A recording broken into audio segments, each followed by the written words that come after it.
자, 빛의 이중성에 대해서 한번 알아보도록 하겠습니다.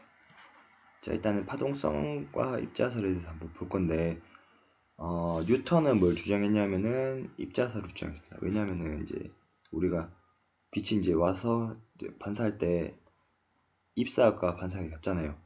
입사각과 반사각이 같은 이유는 뭐다? 이제 공이라고 생각하면 되거든요. 공이 이렇게 와서 튕길 때 어떻게 된다? 입사각과 반사각이 같겠죠.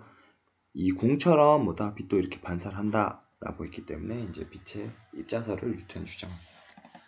자, 이후에 이제 하이언스, 이제 호이겐스는 뭐다? 빛의 파동설을 주장하게 됩니다. 자, 이후에 이제 빛의 파동과 관련된 여러 가지 이제 실험들이 이제 발견이 되는데, 영의 경우에는 뭐 어떻게 된다? 이제 간섭 실험을 통해서 이제 빛은 파동이라는 사실을 확인을 하게 됩니다. 자, 그리고 이제 프레넨을 빛의 회자를 통해서 어떻게 된다? 이제 파동성이라는 것을 확인을 하게 됐고, 이제 최종적으로 이제 맥스웰이 맥스웰 방정식을 통해서 이제 빛은 전자기파다, 이제 파동성을 띠는 전자기파다라는 것을 확인을 하게 됩니다. 자, 하지만 이런 파동성을 통해서 이제 설명할 수 없는 현상들이 발견하게 됩니다. 이제 헤르츠의 경우에는 헤르츠가 뭘 발견했냐면은 금속에 빛이 비추었을 때 전자가 방출되는 광전 효과를 발견하게 됩니다. 자, 이것은 이제 파동성으로 설명할 수 없었는데, 그렇기 때문에 뭐다? 빛은 입자다라고 하는 입자설을 주장하게 됩니다. 헤르츠는 아니고 이제 여러 사람들이 주장하게 됩니다. 자, 빛은 파동이다. 파동설을 한번 볼 건데, 이제 빛의 파동 이론을 처음 주장한 사람이 바로 네덜란드의 물리학자 이제 호이겐스입니다. 이 읽으면 네덜란드어로 읽으면은 하이언스라고 하는데, 저는 이제 호이겐스라고 읽도록 하겠습니다. 자, 이런 호이겐스가 주장한 내용이 뭐냐면 바로 호이겐스 원리라는 건데, 이 호이겐스 원리는 뭐냐면은 파동면의 모든 점은 2차 구면파의 점원이 된다라는 건데, 이 그림을 통해서 한번 보도록 하겠습니다. 자, 이게 이 물 위에다가 공을 떨어뜨리면 어떻게 됩니까? 이게 파면이 이렇게 쭉 형성이 되겠죠?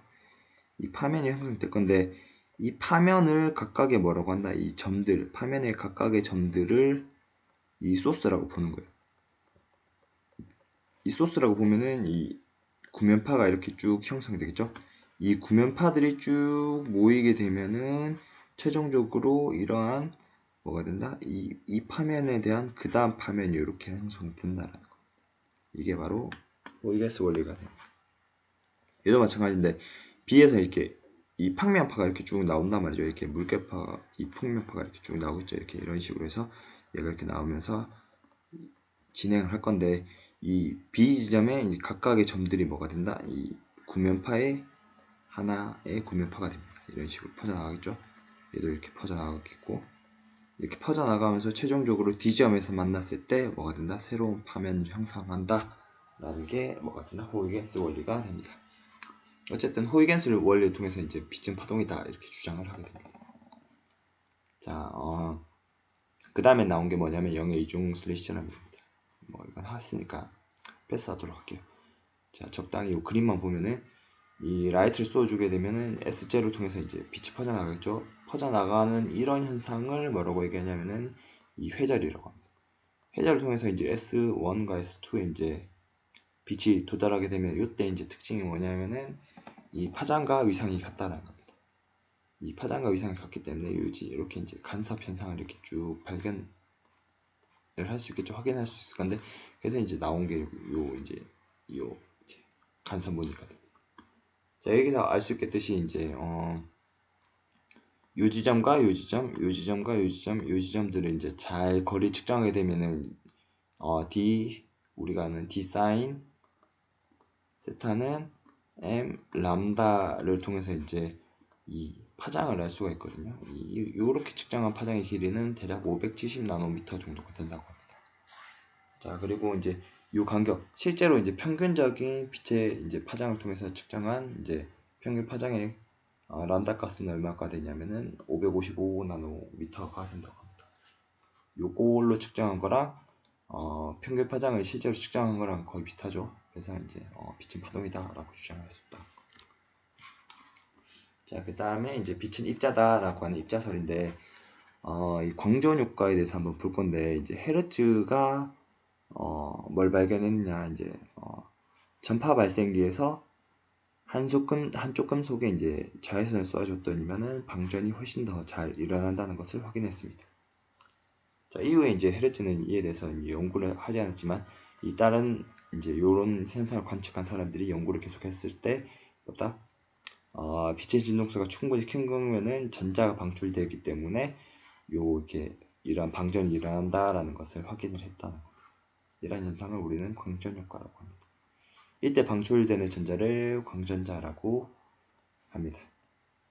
하여튼 중요한 거는 헤르츠는 이 전파 발생기를 통해서 빛은 파동이라는 것을 이제 확인을 하고 싶었는데, 이를 통해서 뭘 확인하게 된다? 이 광전 효과라는 것을 확인을 하게 됩니다. 그런 약간 역설이라고 볼 수 있겠죠. 자, 아무튼 자, 광전 효과에 대해서 좀만 더 보면은 이제 금속 표면에다가 이렇게 금속 표면이 이렇게 있겠죠. 금속 표면에다가 빛을 이렇게 쭉 쏴주면 뭐가 발생한다? 전자가 이렇게 튀어나온다는 거. 그러한 전자를 우리는 광전자라고 이렇게 이야기를 합니다. 자, 이 그림은 조금 어려운데 이 광전 효과 실험 장치입니다. 자, 이 금속판에다가 이제 빛을 쏴주면은 어쨌든 뭐가 발생한다? 이 광전자가 발생하겠죠. 광전자 이렇게 빛을 쏴줬으니까 튕겨가지고 이렇게 나올 거란 말이죠. 자, 오른쪽으로 이제 전자가 이동할 건데 여기에 이렇게 전압을 걸어줘요. 플러스 극, 마이너스 극 걸어주면 전자는 마이너스 전하를 띠기 때문에 어떻게 된다? 이 마이너스 극에서 반대 방향으로 이렇게 힘을 받단 말이죠. 당연한 얘기겠지만 얘도 이제 이쪽 방향으로 끌어당길 거니까 어떻게 된다? 전자는 이렇게 처음에 이렇게 튀어나왔다가 어떻게 돼요? 힘을 받아서 이렇게 반대쪽으로 돌아가겠죠? 이렇게 돌아가는 현상이 발생하게 됩니다. 자, 그래서 이 전류가 흐르지 않는 요런 전압을 찾을 수 있겠죠? 그런 전압을 뭐라고 얘기하냐면은 바로 이 저지 전압이라고 이렇게 하게 됩니다. 자, 읽어보면은 자, 다시 한번 더 읽어보면은 자, 진 공간 안에 이제 플러스 극에 이 플러스 극에다가 어떻게 된다? 금속판에다가 빛을 쬐줍니다. 쬐주면은 어떻게 된다? 이제 이 금속판이 비대에너지를 받아서 전자를 방출하게 됩니다. 하지만 이 전자가 마이너스 전하를 띠게 되는데 여기 있는 플러스 극이 걸리고 여기 마이너스 극이 걸렸으니까 이제 이쪽 방향으로 이 플러스 쪽으로 힘을 받겠죠. 힘을 받게 됩니다. 이 힘을 극복하게 되면은 어떻게 된다? 전류가 흐르겠죠. 하지만 이제 뭐 극복하지 못하면 그렇기 때문에 저지전압이라고 하는데, 이 극복하지 못하게 되면 이 전류가 흐르지 않는 이런 현상이 발생하게 됩니다.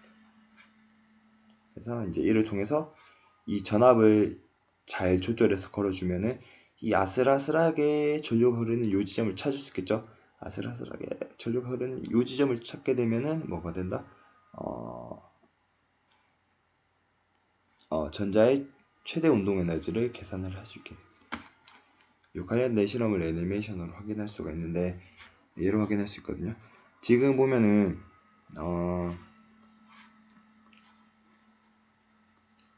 이렇게 빛의 세기가 100%인데 이제 100%의 세기를 이제 금속판에다가 걸어주게 됐을 때 이제 전자가 방출이 되지 않는다는 것을 확인할 수 있겠죠. 근데 에너지를 이제 센 빛을 쏴주게 되면은 어떻게 된다? 여기서 이 전자가 이렇게 튀어나온 거 확인할 수 있겠죠. 이런 전자를 광전자라고 하게 됩니다. 자, 근데 여기 이제 이쪽을 플러스로 만들고 이쪽을 마이너스 만들게 되면 어떻게 됩니까? 느려지는 거 확인할 수 있겠죠. 전자가 이렇게 튀어나왔다가 어떻게 됩니까? 반대 방향으로 힘을 받아서 되돌아가는 걸 확인할 수 있겠죠. 그래서 우리가 아슬아슬하게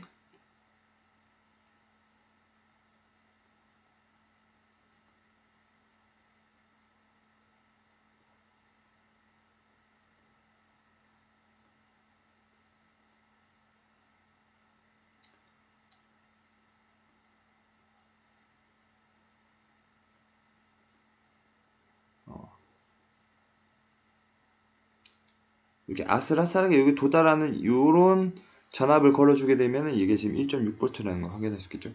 1.6V에 해당하는 전압을 걸어줬을 때 어떻게 된다? 이제 얘가 이렇게 전류가 흐르지 않는단 말이죠. 이때 전압을 찾으면은 어떻게 된다? 요만큼 해당하는 전압의 에너지가 뭐가 된다? 전자의 운동 에너지라는 걸 알 수 있겠죠. 마치 뭐다?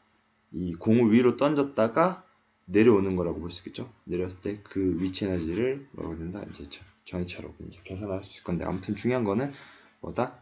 이런 현상을 이제 우리가 확인할 수 있다는 겁니다. 되겠죠? 그리고 이제 빛의 양을 줄이면 어떻게 됩니까? 당연한 얘기겠지만은 전자가 어떻게 된다? 적게 나오겠죠? 한 개씩 나오는 거 확인할 수 있겠죠? 아까는 세 개씩 나왔는데 전자의 개수가 줄어든다라는 것을 확인할 수 있습니다. 당연히 빛의 양을 늘리면 어떻게 된다?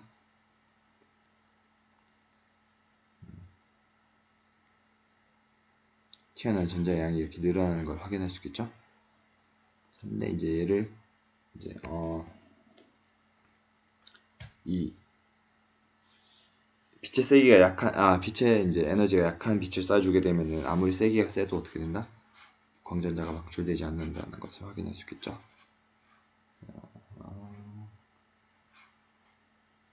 자, 이를 통해서 이제 최대 전자 운동 에너지를 구할 수 있겠다라는 겁니다.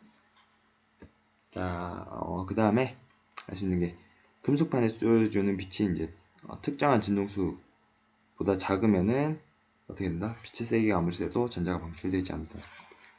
자, 여기서 알 수 있듯이 어떻게 된다? 이 빨간색 빛의 경우에는 아무리 빛을 쏴주더라도 전자가 방출되지 않는다는 것을 확인할 수 있겠죠. 자, 이렇게 특정한 빛의 경우, 특정한 진동수의 빛의 경우에는 어떻게 된다? 빛이 방출되는데 이때 진동수를 뭐라고 얘기한다? 한계 진동수라고 하게 됩니다. 되겠죠? 이제 여기서 이제 전자의 운동 에너지와 이제 진동수 간의 관계를 볼 수가 있는데, 이제 특정한 진동수, 얘는 이제 세슘의 특정 진동수, 얘는 소듐의 특정 진동수, 얘는 칼슘의 특정 진동수라고 볼 수 있을 건데, 요런 특정한 진동수 이상이 되어야지 어떻게 된다? 이제 전자가 운동 에너지를 가지게 된다라는 걸 알 수 있겠죠. 그 이하의 에너지의 경우에는 이제 전자가 운동 에너지를 가지지 않기 때문에 데이터가 없는 것을 확인할 수 있습니다. 자, 이 경우에는 뭐냐? 이 실험의 경우에는 뭐냐면은 이 I가 빛의 세기인데, 이제 빛의 세기에 따라서 어떻게 된다? 빛의 세기가 세면 세수록 어떻게 된다? 이제 전류가 많이 흐른다라는 걸 알 수 있겠고, 아까 얘기했듯이 이 정지전압 이상, 이 정지전압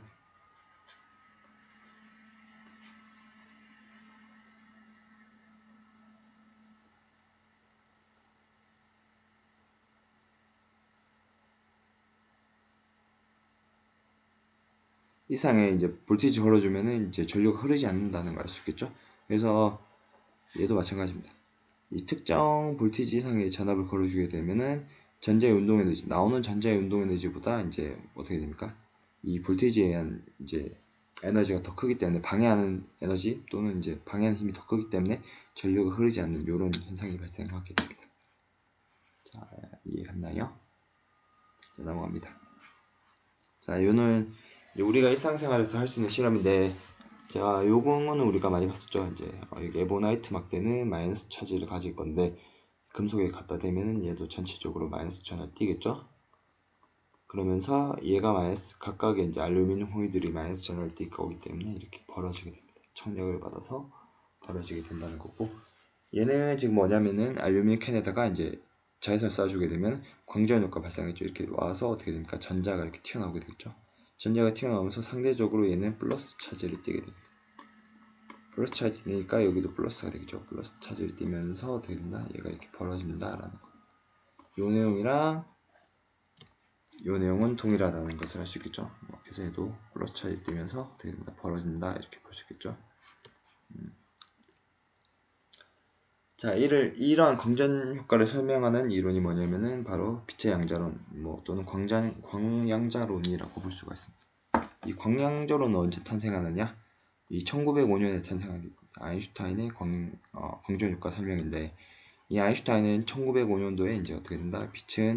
빛 에너지는 파동으로 설명할 수 없고, 이 작은 이 광자의 에너지가 집중되어 있으며 이를 통해서 어떻게 할 수가 있다? 이제 광전 효과를 설명할 수 있다라는 거.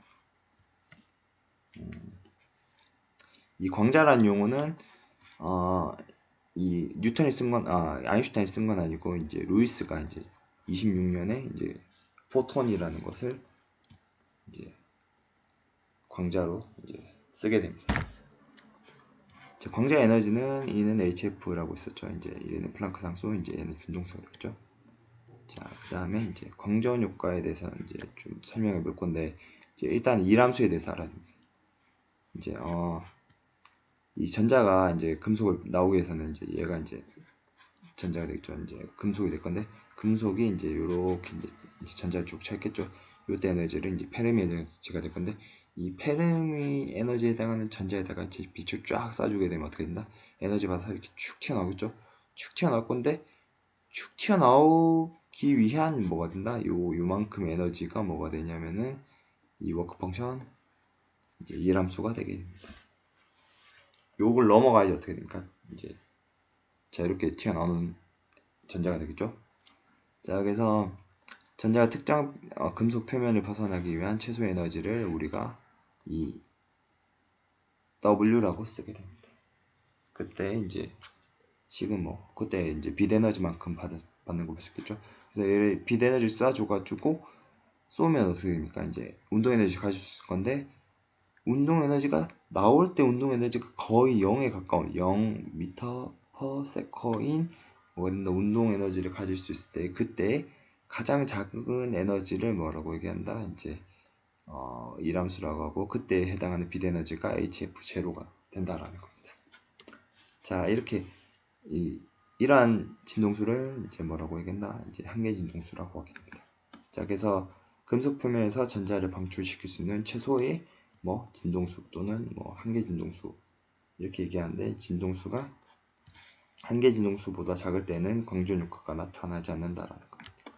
자 그러니까 이걸 운동수라고도 하는데 다시 한번 얘기하면은 F0에 이제 HF0에 빛 에너지를 쏴주게 되면은 그때 비로소 어떻게 된다? 전자가 튀어나올랑 말랑 요 상태가 되게 된다. 운동 V 값이 0인 상태라고 볼 수 있겠죠.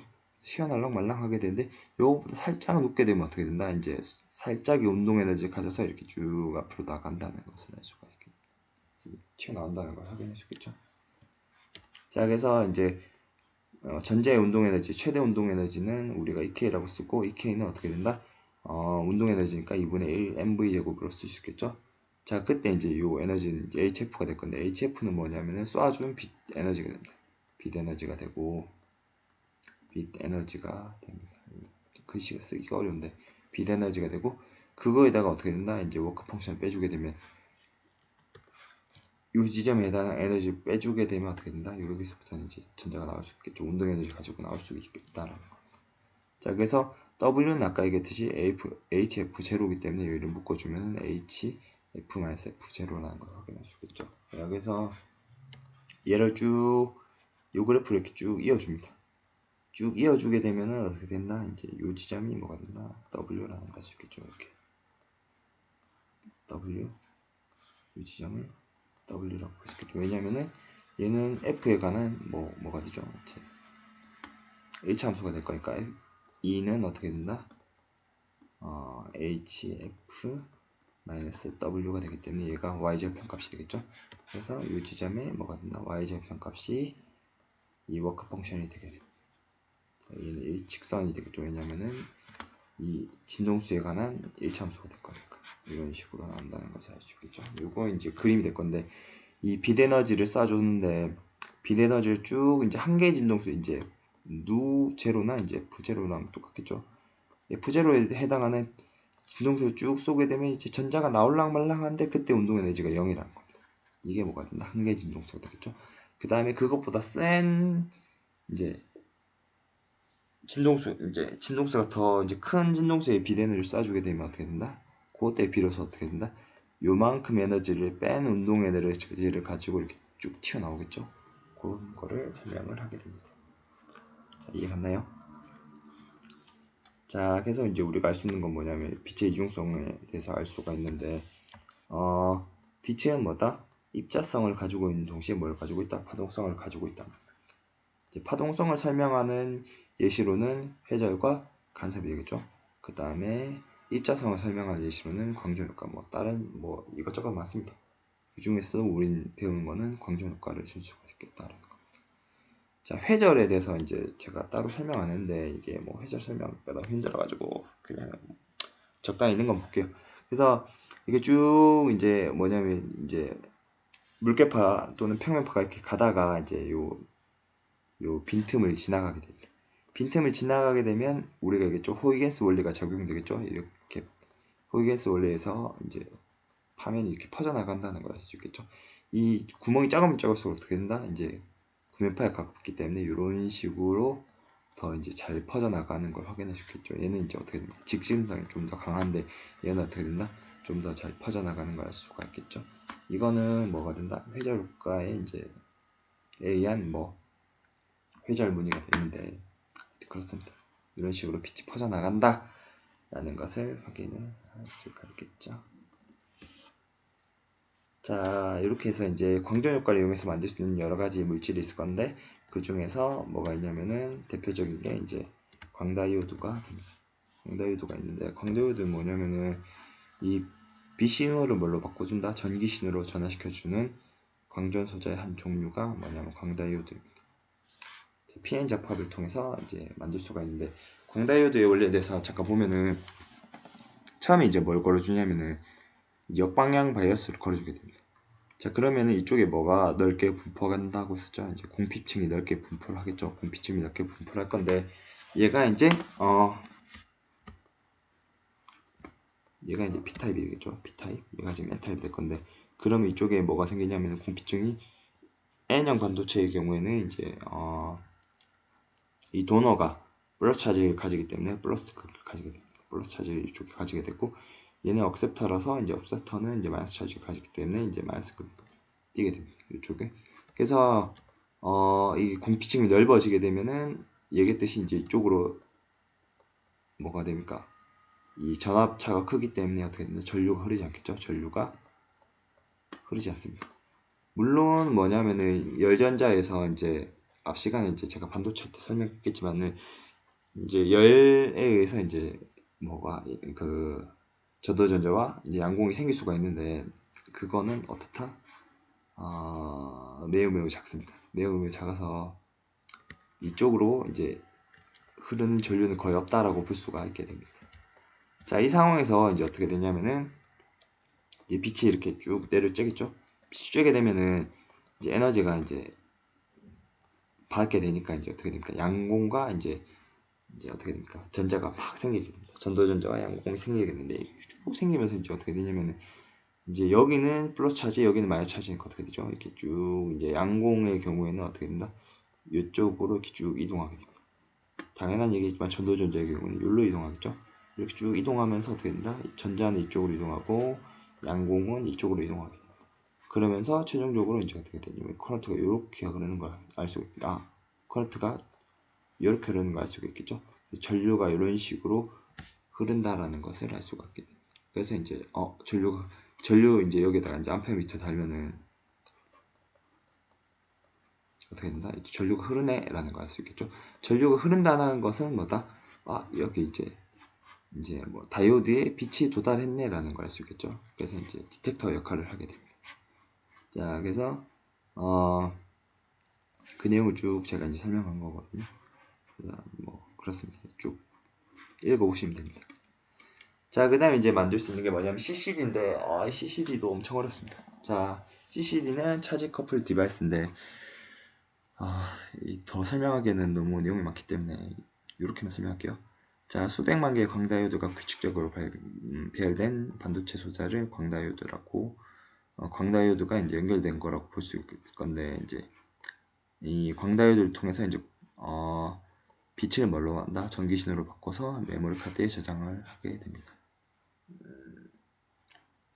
자, 아까 봤겠지만은 이 볼티지 이제 역방향에 이제 여기 N형 반도체, P형 반도체니까 이제 역방향 바이어스 걸린 거 알 수 있겠죠? 이 공핍층에다가 빛을 쏴주게 되면 어떻게 된다?